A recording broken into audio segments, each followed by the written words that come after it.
Hello, good morning to all my beloved students. আমি আজকে তোমাদের জন্য ক্লাস 8-এর একটা মডেল কোয়েশ্চেন পেপার নিয়ে চলে এসেছি সেকেন্ড ইউনিট টেস্টের জন্য, যেটার পূর্ণমান 50, 1.5 ঘন্টার সময়। তাহলে চলো দেখি কোয়েশ্চেন কেমন হয়েছে। প্রথমে 3টে করতে বলেছে যে প্রথম কোয়েশ্চেনটা বলেছে যে আকবর লাঠিয়ালের ছেলের নাম কী ছিল? গহর, ধান, জোয়াব ইত্যাদির বীজ পাকে কোন ঋতুতে? আশ্বিন কার্তিকে। বুকুর বয়স কত? 6 বছর। বৃক্ষ শিশু নিরাপদে নিদ্রা যায় কোথায়? বীজের কঠিন ঢাকনার মধ্যে। অতি সংক্ষিপ্ত প্রশ্ন দেখে না, পল্লী সমাজ গল্পে গ্রামের একমাত্র ভরসা কী ছিল? সে 100 একর বা 100 বিঘা জমিটা, ঠিক আছে। বুকু কোন স্কুলে ভর্তি হয়েছিল? তারপরে দেখো অঙ্কুর বের হওয়ার জন্য কী কী প্রয়োজন? ছেনু মাসিরা কোথা থেকে এসেছে? রমার ভাইয়ের নাম কি? ইত্যাদি ইত্যাদি। তারপর 3 দাগে কোয়েশ্চেন দেখো, মোরা নালিশ করতে পারবো না, কে কথা বলেছে? সে নালিশ করতে পারবে না কেন? এটা আমাদের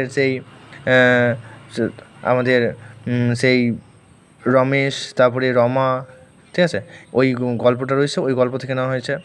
নানা উপায়ে গাছের বীজ ছড়ায়া যায়, কি বীজ ছড়ানোর উপায়গুলি কী কী? খুবই সহজ কোশ্চেন। সিঁড়ি ভেঙে আর উঠতে পারবো না বাবা, কারা এই কথা বলেছিল? তারা সিঁড়ি ভেঙে উঠতে পারবে না কেন, ঠিক আছে। তারপরে 4 দাগে দেখে নাও, একটা করতে বলেছে গাছের জীবন মানুষের জীবনের ছায়া মাত্র। মানে এখানে গাছের জীবনকে মানুষের জীবনের সাথে তুলনা করা হয়েছে, ঠিক আছে। তারপরে রয়েছে লাঠি ধরলে বটে, বক্তা কে, কার সম্পর্কে এমন উক্তি হয়েছে? লাঠি ধরলে বটে আমাদের সেই রমেশ ওই গল্প থেকে নেওয়া হয়েছে। তার 5 থেকে দেখে নাও যে 3টে করতে বলেছে, ওরা যে ড্যাশ রাজ্যের বাসিন্দা। এটা আমাদের সেই কী বলবো তোমাদের ছন্নছাড়া সেই কবিতা থেকে নেওয়া হয়েছে বা গল্প থেকে নেওয়া হয়েছে, যেখানে নেই রাজ্যের বাসিন্দা বলতে ওই তোমাদের বেকার যুবকদের বলা হয়েছে, কথাটা সম্বন্ধে বলা হয়েছে। শাখাগুলো নুয়ে আছে বহুদিন ছন্দহীন বুনো, ঠিক আছে। এখানে চালতার হবে। যেন একখানি সুখের কাহিনী নানান ড্যাশ ভরি, আঁকড়ে ভরি। কুটির খানিরে লতাপাতা ফুল মায়াই রয়েছে ঘিরে। মাচানের পরে কি আছে? তারপরে দেখে নাও 6 থেকে 4টি করতে বলেছে। মাচানের পরে কি আছে? কেবল প্রান্তর জানে তাহা কি জানে, ঠিক আছে। এসব কবিতা থেকে নেওয়া হয়েছে। জল সিঁড়িটির পাশে ঘাসে কি দেখা যায়? ড্রাইভার বললে ওদিকে যাবেন না, এর ছন্নছড়া থেকে নেওয়া হয়েছে। চেঁচিয়ে উঠল সমস্বরে, কী বলে সমস্বরে চেঁচিয়ে উঠল? তারপরে এইগুলো তোমাদের ছন্নছড়া কবিতা থেকে নেওয়া হয়েছে। এখনও তাহারা বোঝেনি হেতাই কি বসত করে, এই কবিতা থেকেই নেওয়া হয়েছে বেশিরভাগটাই। তারপরে এদিকে দেখো 3টে বলেছে, 3টে নয়, একটাই কথা বলেছে 3 নম্বরের। ওই পথ দিয়ে জরুরি দরকারে যাচ্ছিলাম ট্যাক্সি করে, কবির যাত্রা পথের বর্ণনা দাও। সেই ছন্নছাড়া। ডাহুক মেয়েরা বেড়াইতে আসে, ডাহুক মেয়ে কারা, তারা কাদের নিয়ে আসে, তারা কীভাবে কথা বলে, ঠিক আছে। এটা সব সেই জসীমউদ্দীন তোমাদের পল্লী সমাজ কাব্যগ্রন্থের অন্তর্গত ওই থেকে নেওয়া হয়েছে, পল্লী সমাজ থেকে নেওয়া হয়েছে। ওরা যে নেই রাজ্যের বাসিন্দা, ওই ছন্নছড়া থেকেই নেওয়া হয়েছে। খুবই সহজই খুব প্রশ্ন।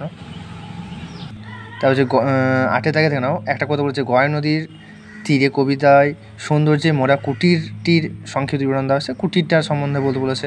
তারপরে হচ্ছে কবি কেন পাড়াগার দুপুর ভালোবাসেন? এর খুবই সহজ কোশ্চেন, এগুলা প্রায় করানো হয়েছিল তোমাদেরকে। যে কোনো 5টি প্রশ্নের উত্তর দাও।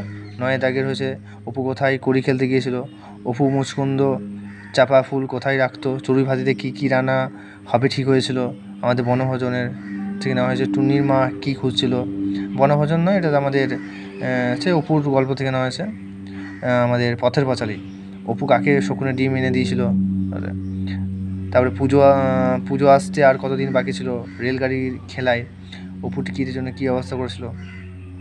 তারপরে 10 দাগে দেখে নাও, যে কোনো 5টা করতে বলেছে, জটিল বাক্যে পরিণত করতে বলেছে। প্রথমে হচ্ছে গ্রামের নাম চণ্ডীপুর, ঠিক আছে। তারপরে রয়েছে দেখো, তোমরা শুষ্ক ডাল সকলেই দেখিয়াছ, যৌগিক বাক্যে পরিণত করতে বলেছে। লোকটি দরিদ্র হলেও সৎ, না সূচক বাক্যে পরিণত করতে বলেছে। তারপরে হচ্ছে যখন সন্ধ্যা হয় তখন পাখিরা বাসায় ফেরে, সরল বাক্যে পরিণত করতে বলেছে। এটা সন্ধ্যায় পাখিরা বাসায় ফেরে। আহা কি দেখিলাম, এটা কী ধরনের বাক্য? বুঝতেই পারছো, এটা হচ্ছে আমাদের আবেগসূচক বাক্য বা বিস্ময় সূচক বাক্য, বিস্ময় সূচক বাক্যই হবে। সেদিকটার দরজা বন্ধ, না সূচক বাক্যে পরিণত করতে বলা হয়েছে। সেদিকটা দরজা খোলা নেই বলতে পারো। এগিয়ে চলতে হবে, অনুজ্ঞাবাচক বাক্যে পরিণত করতে বলেছে। বয়স তো বোধ হয় 27-28, প্রশ্ন বাক্যে পরিণত করতে বলেছে। তারপরে আগে 11 দেখে নাও, 3টে করতে বলেছে, কনকনে ঠান্ডা সরি হ্যাঁ 3টে করতে বলেছে, কনকনে ঠান্ডা বাতাস বইছে, রেখাঙ্কিত পদটি হচ্ছে কি, বিশেষ্যের বিশেষণ। ঠান্ডাটা কেমন? কনকনে ঠান্ডা। সে তো সেই খুন। তো পদটি কীরকম পদ হচ্ছে? আলংকারিক অব্যয়। ক্রিয়ার মূলকে কি বলা হয়? ধাতু। তারপর হচ্ছে তোকে নিয়ে আর পারি না, এটা কি ধরনের পদ? আর মানে বুঝতে পারছো, সংযোজক অব্যয় পদ। এক শব্দের একাধিক অর্থে প্রয়োগ করো, যে কোনো দুটি বলেছে। এটা কাঁচা। কাঁচা কাঁচা কাঁচা কাজ করার অর্থে বোঝানো হয়, আবার আমাদের কাঁচা বলতে অস্থায়ী বোঝানো হয়, ঠিক আছে। তারপরে হাত, হাতের অর্থ সাহায্য করা, সাহায্যের জন্য হাত বাড়াও, এই অর্থে ব্যবহার করা হবে। আবার আমাদের সুন্দর বা পাকা অর্থে ব্যবহার করা হবে, যেমন এই কাজে এর হাত ভালো, ঠিক আছে, মানে পাকা অর্থে ব্যবহার করা হবে, বা কর্মকুশলতার বিষয়ে ব্যবহার করা হবে।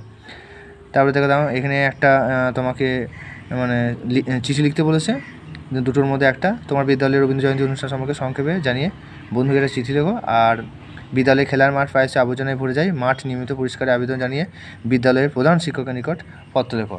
এটাও একটা চিঠি, কিন্তু যা বোঝা যাচ্ছে যে এটা এই সিলেবাসের অন্তর্গত ছিল না, যদিও তবু দিয়ে দিয়েছে এখানে।